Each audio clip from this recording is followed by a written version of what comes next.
Tangerang saat ini tengah menghadapi persoalan penting dalam pengelolaan sampah.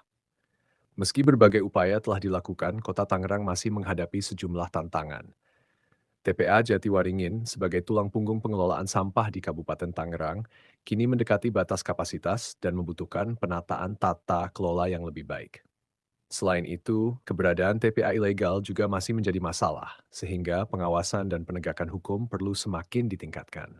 Pemerintah Kota Tangerang terus berkomitmen memperbaiki sistem pengelolaan sampah dengan mengajak partisipasi masyarakat, dunia usaha, dan berkolaborasi bersama Kementerian Lingkungan Hidup untuk memperkuat sistem pengelolaan sampah secara nasional.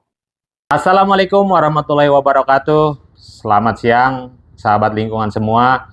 Kita kembali lagi pada kesempatan kali ini dalam podcast Bincang Panas Dingin. Hari ini saya kedatangan tamu yang sangat spesial, yaitu Bung Romli Leforver sebagai aktivis lingkungan. Apa kabar Bung Romli? Luar biasa. Luar biasa, mantap. Terima kasih.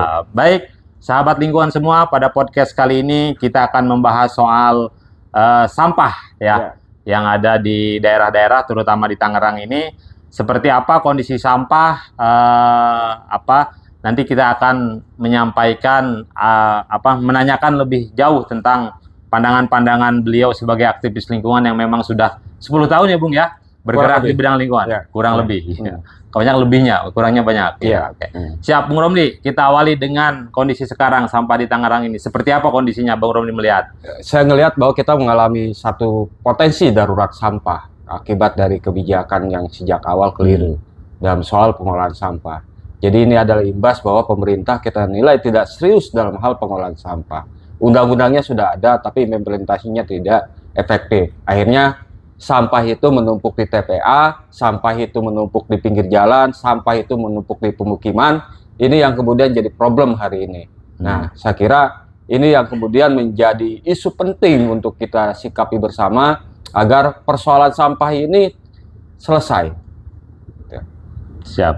Tadi Bung Romli menyebutkan bahwa ini sudah darurat ya?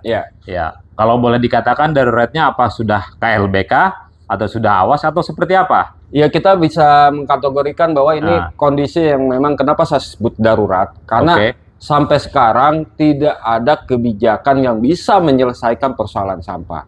Biarpun pemerintah daerah di kabupaten, kota, dan Tangsel itu sudah mengalokasikan miliaran setiap tahunnya untuk pengolahan sampah. Tapi nyatanya tidak bisa mengatasi persoalan. Artinya ada sesuatu yang di sini missing antara kebijakan dengan implementasi.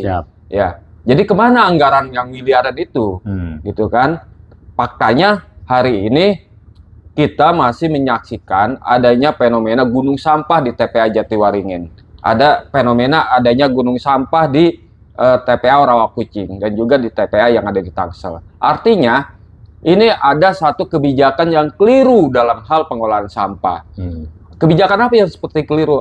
Sampah itu jangan hanya dipandang sebagai sesuatu yang tidak berguna, tapi harus kita melihatnya dari perspektif yang lain, yaitu sampah sebagai komoditas yang sebenarnya bisa kita daur ulang, kita bisa gunakan untuk sesuatu yang bisa bernilai ekonomi. Nah, kebijakan itu yang selama ini belum terasa gemanya di Tangerang Raya ini. Apa yang salah Pak? Apakah di goodwill pemerintahnya, di policy kebijakannya, atau ada di di masyarakatnya gitu Pak? Saya pikir bukan di kebijakan, tapi di implementasi kebijakan. Semua pemerintah daerah pasti menginginkan bahwa persoalan sampah ini selesai, tapi eksekusinya ini yang lemah. Ketika mereka memiliki program, harusnya itu tidak berbasiskan teknokrasi, tapi berbasiskan partisipasi. Sejak awal itu program itu dibangun, direncanakan, melibatkan stakeholder. Artinya kan sekarang kita tahu produsen sampah itu kita semua kan, masyarakat, industri, ya. Tapi dalam hal nanti perumusan kebijakan itu mereka melakukannya melalui teknokrasi. Artinya ngerasa pintar sendiri, bisa ngatasi sampah. Toh faktanya sekarang implementasi dari kebijakan mereka itu tidak berjalan. Nah, ini yang orientasi model berpikir ini yang harus kita ubah. Jadi kalau mau mengelola sampah itu sederhananya toh libatin semuanya gitu kan.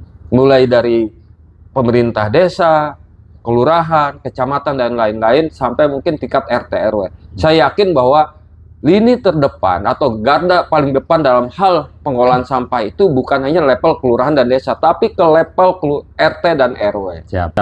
Oke, terakhir mungkin Bang Romli, closing statement dari Bang Romli, bagaimana ini kita bisa sampai kapan kira-kira sampah kota ini selesai, baik oleh pemerintah daerah, baik oleh masyarakat, karena kan ini kan tadi Bang Romli bahwa ada keterlibatan semuanya kan ya, dari hulu sampai hilir gitu kan ya. Terakhir mungkin Bang Romli, persoalan sampah itu bukan hanya tanggung jawab pemerintah. Persoalan sampah itu menjadi tanggung jawab kita bersama. Ketika kita membebankan ke pemerintah, uang pajak kita pun akan habis untuk mengelola sampah. Makanya saya pikir sinergi 3 elemen itu penting. Dunia industri, pemerintah, dan masyarakat. Nah, satu hal yang harus ditekankan, sampah itu tanggung jawab individu.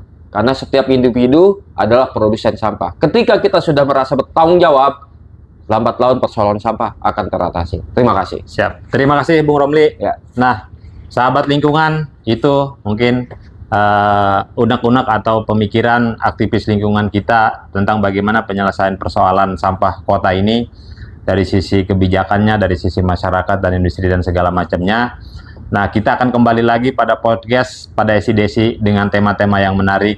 Stay tune di podcast kami di Panas Dingin. Terima kasih sudah menonton. Assalamualaikum warahmatullahi wabarakatuh. Waalaikumsalam.